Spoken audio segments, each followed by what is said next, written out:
Mais j'appelle évidemment toutes les entreprises, en particulier les plus grandes entreprises de France, à faire preuve de sens civique et de sens des responsabilités. Je demande à toutes les entreprises, notamment les plus grandes, de faire preuve de la plus grande modération sur le versement des dividendes. C'est un moment où tout l'argent doit être employé pour faire tourner votre entreprise, pour s'assurer qu'elle redémarre dans de bonnes conditions et pas pour verser des dividendes. Donc je les appelle à la plus grande modération.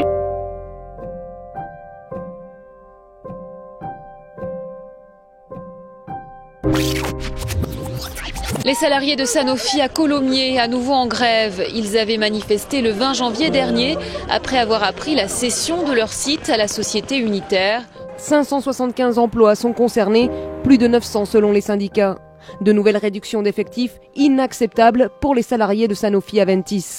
Un gros chèque qui risque de faire du bruit. Un dirigeant de Sanofi a empoché 500 000 € de plus-value sur des stock options. Jusque-là, rien d'anormal pour un grand patron, sauf que l'opération intervient en plein conflit social. Le groupe vient d'annoncer un vaste plan de restructuration. 900 toujours, vous êtes toujours sur ces suppressions de 900 postes. C'est le seul chiffre que nous ayons jamais donné d'ailleurs. Ah bon? Absolument. Il n'y a pas qu'à Montpellier que Sanofi supprime des postes. Entre 2008 et 2013, en région parisienne, en Normandie, près de Lyon, à Toulouse, sur plus d'une dizaine de sites en France, Sanofi diminue ses effectifs. Au total, 4000 emplois supprimés. Le plan de la direction, rendre Sanofi toujours plus attractif. C'est-à-dire plaire au marché et séduire les actionnaires. Dans un communiqué, la direction de Sanofi l'a d'ailleurs écrit noir sur blanc.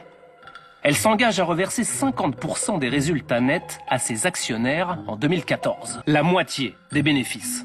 Je vais vous dire pourquoi ils font ça. Si Sanofi demain baisse cet objectif, le cours va s'effondrer.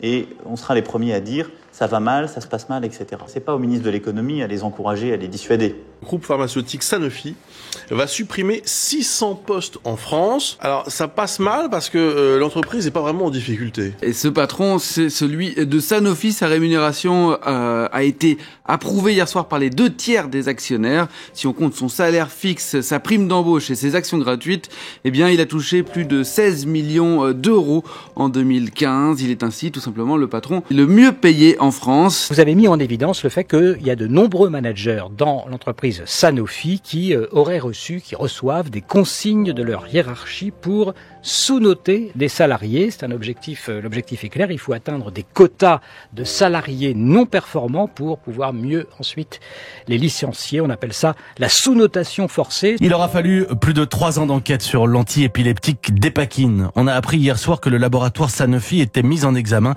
pour tromperie aggravée et blessures involontaires. Oui, la molécule prescrite aux personnes souffrant de troubles bipolaires peut entraîner des malformations chez le fœtus.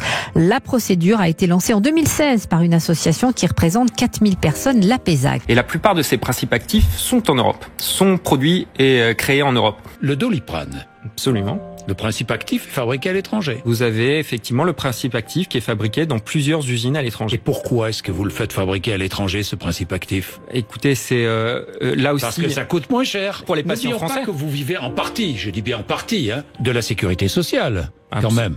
Absolument, oui. Ça représente quoi de votre chiffre d'affaires, d'ailleurs? Plus de 80%. Plus de 80%, vous dépendez de la sécurité sociale. Ah ouais, même plus que ça, ouais. Même plus que ça.